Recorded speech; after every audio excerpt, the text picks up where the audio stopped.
Hello guys, good morning. Ito na naman po ako si Saitwan. Welcome back sa aking channel. Magandang umaga ho sa inyong lahat. At dito sa amin medyo maulan-ulan. Diyan sa Pilipinas sana wala ng ulan.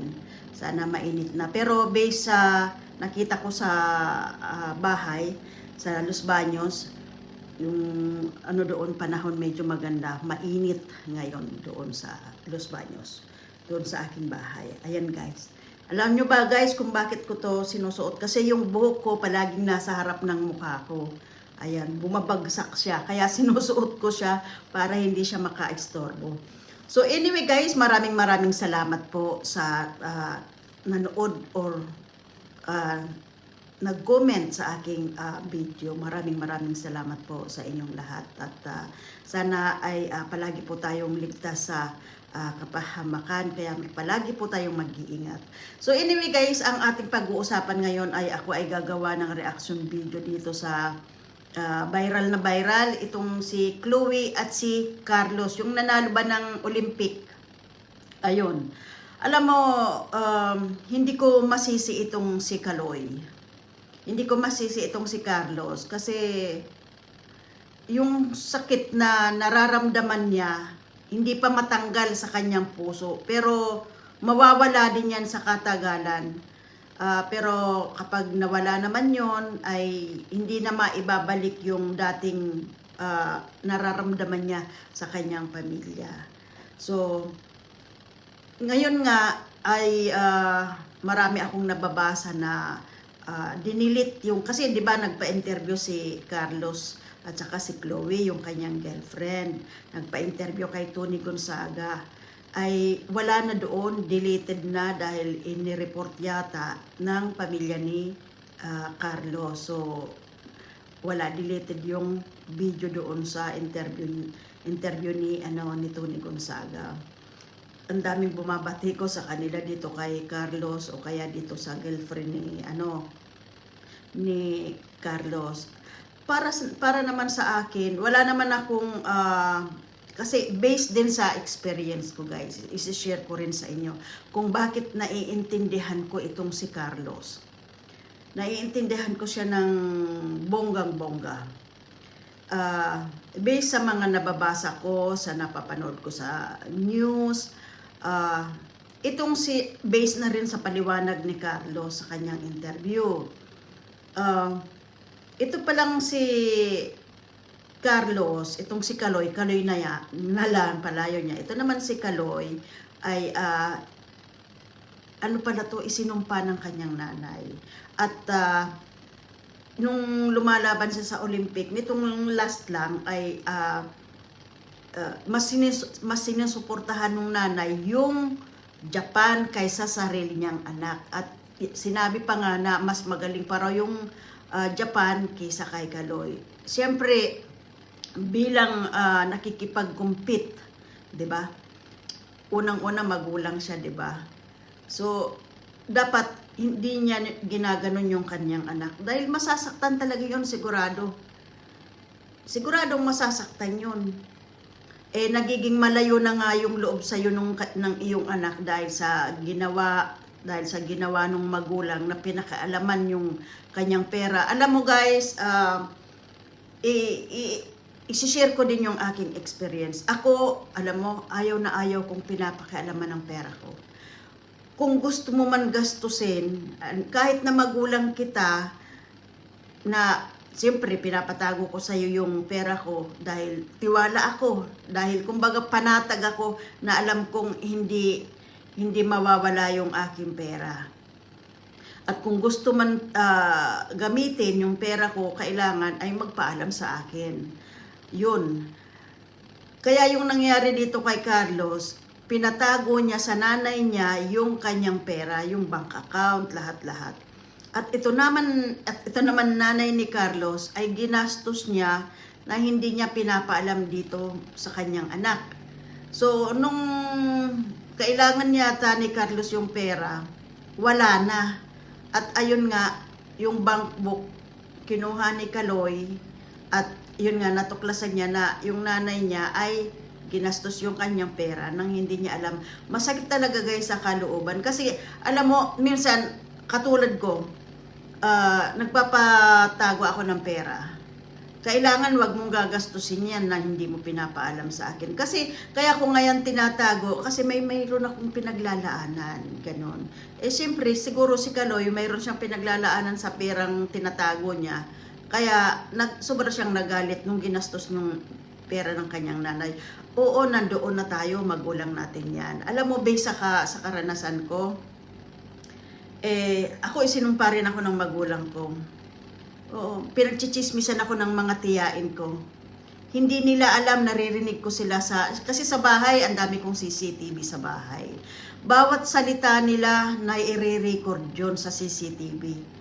Siyempre kapag plinay ko yun, playback, maririnig ko yung kung anong mga kwentuhan nila, kung anong mga pinag-uusapan nila sa akin, at lahat masasama yung pinag-uusapan nila sa akin. Alam niyo ho kung bakit? Dahil sa pera. Oo. Ang pera talaga ay isang, pag hindi mo pinagbigyan, masama ka na, ganon.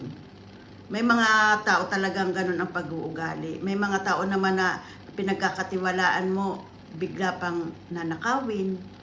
Oo, ganon. Pero, may mga, yun nga, kasi ilang beses ko nang na-experience yun, yung mga ganon, yung, hindi yan, hanggat meron tao na winalang hiya mo, 100% guys, hindi aasenso ang buhay ng isang tao. Aasenso ka man, pero hindi ka pa rin aasenso. Aasenso ka dahil nakahawa ka ng pera, pero sa huli doon ka sisingilin ng tadhana. Yan talaga ang talagang masasabi ko na totoo yan talaga. Totoo, alam nyo, lahat na sumalbahi sa akin, lalong-lalo na sa pera, ayun, nakarma sila. Dahil alam ko, yung pera ko malinis. Galing sa malinis yung pera ko. Pinaghirapan ko talaga yan. Kaya, naiintindahan ko itong si Carlos. At dito naman sa girlfriend nito ni Carlos, kasi binabatikos din dahil doon sa interview ni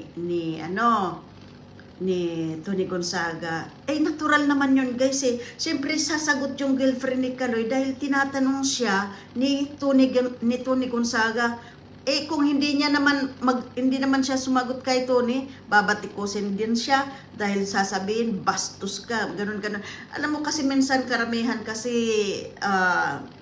hindi naiintindihan yung sitwasyon. Lalong-lalo na sa mga taong hindi nakaranas ng naranasan ni Carlos.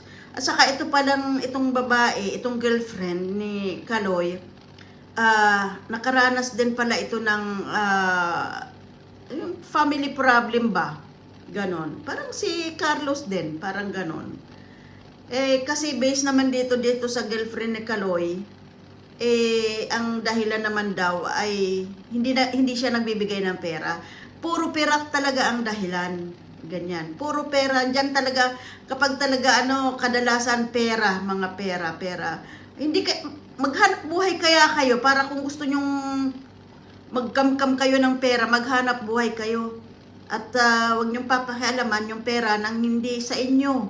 Yun ang para sa akin. Ako guys, alam mo, dito lang ako napaproud sa sarili ko. Hindi ako nakialam ng pera ng iba.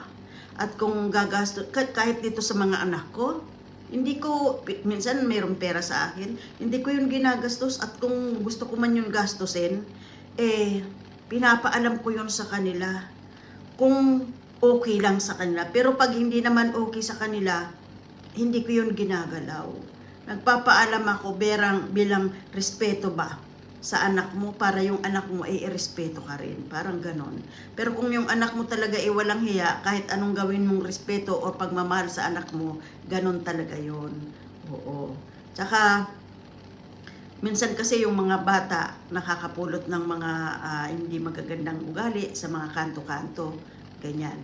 Kahit yung magulang mabuting tao, pero may mga, kumbaga sabi nga nila, kung sa itlog kung 10 ang itlog, kahit papano may isang bugok, parang ganun ba ang kasabihan.